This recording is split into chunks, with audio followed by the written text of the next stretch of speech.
Assalamualaikum warahmatullahi wabarakatuh. Perkenalkan, nama saya Galuh Aji Gautama, NIM 1913010086 dari kelas 4G. Saya akan menyampaikan rangkuman-rangkuman materi yang telah saya buat. Yang pertama ada A. Information Centric Networking. Information Centric Networking merupakan suatu pendekatan untuk mengevolusikan infrastruktur internet dari paradigma host-centric berdasarkan konektivitas abadi dan prinsip end-to-end ke arsitektur jaringan di mana titik fokusnya adalah Named Information atau konten dan data. Pentingnya suatu ICN Information Centric Networking dalam mengimplementasikan NCP merupakan suatu solusi yang sangat baik dalam suatu jaringan internet, di mana jaringan internet di era globalisasi ini begitu banyak konten, data, dan informasi yang terdapat di berbagai layanan yang tersedia. Maka dari itu perlu adanya ICN yang bertugas sebagai sistem yang nantinya berguna menjadikan jaringan internet berorientasi kepada konten, data, dan informasi yang disediakan oleh layanan yang akan diberikan oleh pengguna, akan lebih handal atau reabil, serta akan membuat layanan tersebut menjadi lebih efisien. Sehingga adanya ICN atau Information Centric Networking sangat penting, yang nantinya akan memberitahu suatu kenyamanan bagi pengguna. Untuk itu ICN harus berjalan sesuai dengan kinerjanya, seperti pastikan semua node di dalam network atau jaringan memiliki keamanan dan autentikasi server. Informasi Centric Networking adalah paradigma baru yang menjadikan informasi sebagai pusat dari pengembalian infrastruktur. Informasi Centric Networking dijadikan peralihan dari arsitektur berbasis host menjadi berbasis Named Information, atau inti dari ICN adalah pemisah data atau informasi secara independen berdasarkan lokasi, aplikasi, dan strok. Isu keamanan data dapat diatasi melalui solusi ICN. Pengguna dapat memperoleh konten terpercaya dari sumber yang terpercaya secara cepat dan handal. Yang selanjutnya B. Tantangan teknologi jaringan terkini. Perkembangan teknologi informasi dan komunikasi begitu cepat dan kemajuannya yang begitu pesat tidak bisa dihindarkan. Perangkat teknologi seperti komputer, gadget, seluler, dan internet sangat penting dalam kehidupan sehari-hari, dan menggunakan teknologi itu bukan lagi barang mewah bagi kita, tapi suatu keharusan. Perkembangan TIK yang cepat berpengaruh besar terhadap semua bidang kehidupan manusia, termasuk di bidang pendidikan. Menurut Abidin, dengan adanya inovasi pada TIK, maka orang dengan cepat dapat belajar dan penyampaian informasi menjadi lebih mudah. Tantangan pengguna TIK dalam proses pembelajaran dari 3 aspek, yaitu kurangnya dukungan atau lack of support, kurangnya kepercayaan atau lack of confidence, dan kurangnya perlengkapan atau lack of equipment. Yang pertama, kurangnya dukungan. Para guru di sekolah menengah sering merasakan banyak tekanan dari para pemimpin sekolah untuk menggunakan TIK dalam pembelajaran mereka. Untuk memiliki integrasi TIK yang sukses dalam pengajaran, maka kepala sekolah perlu memberikan dukungan yang tepat kepada para guru. Pertama. Yang kedua, kurangnya kepercayaan. Guru menghadapi banyak tantangan ketika mencoba untuk mengintegrasikan TIK dalam pengajaran mereka, dan beberapa di antaranya adalah pengetahuan, keterampilan, kepercayaan, dan sikap mereka, menurut Papanastiu dan Angli. Yang ketiga, kurangnya perlengkapan. Ditemukan bahwa sebagian besar lembaga memiliki komputer, tetapi komputer sangat sedikit, dan sebagian besar waktu mereka sedang digunakan oleh siswa untuk menawarkan ilmu komputer dan teknologi informasi atau IT. Yang selanjutnya ada C, Software Defined Networking. Software Defined Networking atau SDN adalah salah satu arsitektur baru pada jaringan yang bersifat dinamis, manageable, cost efektif, dan adaptable. Arsitektur SDN bertujuan untuk membuat jaringan menjadi lebih fleksibel dan mempermudah dalam mengontrol jaringan apabila terdapat perubahan dalam business requirement. Konsep dasar dari Software Defined Networking adalah melakukan pemisahan fisik antara control plane dan wording plane. Secara logika, control plane diletakkan secara terpusat dan membutuhkan sebuah sistem operasi jaringan yang mampu membentuk pola logika atau logical map. Arsitektur SDN terbagi menjadi 3 layer, yaitu yang pertama, application layer, berisikan aplikasi network yang digunakan dalam sebuah perusahaan yang mencakup IDS atau Intrusion Detection System, load balancing atau firewall apabila jaringan tradisional menggunakan alat tambahan untuk menambahkan fitur tersebut, maka pada SDN menggantikan cara tersebut dengan sebuah aplikasi yang menggunakan controller untuk mengatur dan data plane. Yang kedua ada control layer. SDN control layer menetralisikan kebutuhan antara aplikasi dan infrastruktur dengan memberikan instruksi yang sesuai dengan SDN database dan relevan dengan SDN application. Yang ketiga ada instruct layer, mengatur SDN database sesuai dengan instruksi yang diberikan melalui control data plane instruct path atau CDPI. Yang selanjutnya ada AD Hot Networking atau WMN.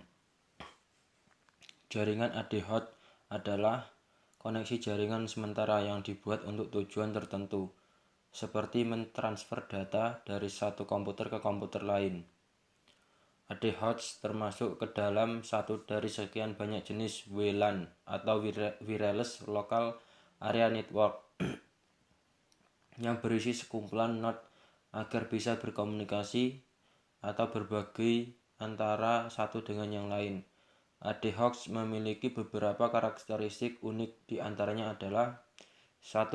Router free atau berbagi file antara komputer satu dengan yang lain tanpa memerlukan router merupakan keuntungan utama menggunakan jaringan AD Hot. Yang kedua, multi wireless link, artinya setiap node dalam AD Hot memiliki mobilitas tinggi yang memungkinkan beberapa interface dalam terhubung dengan berbagai node lainnya. Yang selanjutnya 3. Dynamic topology atau node pada AD Hot yang bersifat mobile. Dengan demikian topologi jaringan di dalamnya bisa berubah dengan acak jika terjadi kesalahan dalam jaringan. Yang keempat, limit resource atau AD Hots adalah salah satu jenis jaringan wireless karena memiliki limit pada kapasitas memori dan daya. Yang kelima, high speed. Menggunakan jaringan AD Hots tidak memerlukan perangkat keras maupun perangkat lunak tambahan. Dan kemudian jaringan AD Hots nirkabel dikategorikan dalam beberapa jenis berikut ini. Yang pertama, mobile AD Hot network atau MANET. Sesuai dengan namanya, jaringan MANET merupakan jaringan AD Hots perangkat seluler atau bersifat mobile. Yang kedua, Vancular AD Hots network atau VANET. Digunakan untuk komunikasi antar kendaraan. InfiniBand atau kendaraan jaringan cerdas ad hoc merupakan jaringan yang menggunakan kecerdasan buatan dan teknologi ad hoc untuk berkomunikasi antara kendaraan dengan sopan dan pintar. Yang ketiga, Smartphone ad hoc Network atau SPAN. Jaringan ad hoc nirkabel dibuat pada smartphone dengan memanfaatkan teknologi yang ada seperti Wi-Fi dan Bluetooth. SPAN ini tidak memiliki ketergantungan dengan jaringan seluler, operator maupun infrastruktur jaringan tradisional. Yang keempat, jaringan mesh nirkabel atau jaringan mesh adalah jaringan ad hoc di mana berbagai node saling berkomunikasi secara langsung untuk menyampaikan informasi ke seluruh jaringan. Yang kelima, digital manet atau jaringan militer. Jaringan ini digunakan oleh unit militer untuk komunikasi dan meningkatkan keamanan dalam militer. Pemanfaatan integrasi jaringan sebelumnya digunakan untuk penekanan keamanan. Yang selanjutnya pengalamatan IPv6. IPv6 atau Internet Protocol versi 6 adalah sebuah protokol internet yang digunakan untuk melakukan pengalamatan dan routing paket data antar perangkat-perangkat di dalam jaringan berbasis TCP atau IP. IPv6 merupakan generasi terbaru sebelum IPv4. Secara struktur IPv6 ini berbeda dengan IPv4. Seperti yang telah kita ketahui, IPv4 memiliki struktur pengalamatan sebanyak 32 bits yang tersusun dengan 4 blok, yang masing-masing blok sebanyak 8 bit. Sedangkan IPv6 memiliki struktur pengalamatan sebanyak 128 bit dengan tersusun dari 8 blok, yang masing-masing blok sebanyak 16 bit. Secara sederhana, perbedaan IPv6 dan IPv4 diantaranya adalah: yang pertama, tidak ada subnet mask. Yang kedua, tidak ada alamat broadcast. Yang ketiga, tidak memerlukan DHCP server atau stateless machines. Host atau client dapat melakukan konfigurasi otomatis IPv6 address dan gateway dengan melakukan soliciting atau opt-in. Yang keempat, dapat menggunakan match address dari perangkat host untuk mendefinisikan host atau interface ID EUI sampai 64. Yang kelima, tidak memerlukan NAT untuk end-to-end communication. Secara umum ada dua mekanisme. Yang pertama, via connectivity. Misal kita berlangganan koneksi internet dengan alokasi IPv6 secara langsung ke internet provider. Yang kedua, via IPv6 in IPv4 tunneling. Dengan cara ini kita bisa mendapatkan alokasi IPv6 dengan menggunakan metode tunnel melalui koneksi IPv4 dengan cara yang biasanya akan melakukan tunnel ke 6to4 relay router yang ada di internet provider atau juga melalui perantara tunnel broker. Kemudian secara struktur penulisan alamat IPv6 dibagi menjadi dua, yaitu network prefix dan interface ID. Untuk network prefix adalah alokasi alamat yang diberikan dari RIR atau Regional Internet Registry, dan juga alokasi dari ISP untuk custom. Untuk interface ID merupakan pengalamatan pada sisi host atau perangkat di jaringan, khususnya pengalamatan pada interface ID. Selain kita bisa menuliskan dengan hexadesimal secara manual, menggunakan subnetting secara otomatis dapat didefinisikan secara otomatis berdasarkan match address dari perangkat yang ada. Metode ini disebut sebagai EUI 64 yang mana bisa digunakan untuk menjaga keunikan di setiap alamat IP. Yang selanjutnya F. Jaringan cloud computing. Cloud computing merupakan istilah dari bahasa Inggris yang berarti komputasi awan. Untuk istilah awan merupakan metafora dari internet.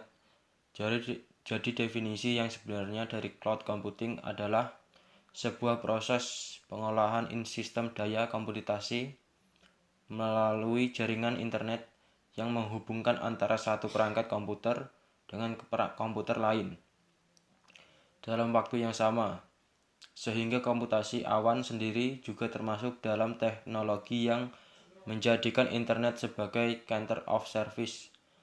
Untuk mengelola data pengguna user dengan menggunakan cloud computing, maka Anda tidak perlu menginstal sebuah aplikasi secara manual dan memudahkan dalam mengakses informasi melalui internet.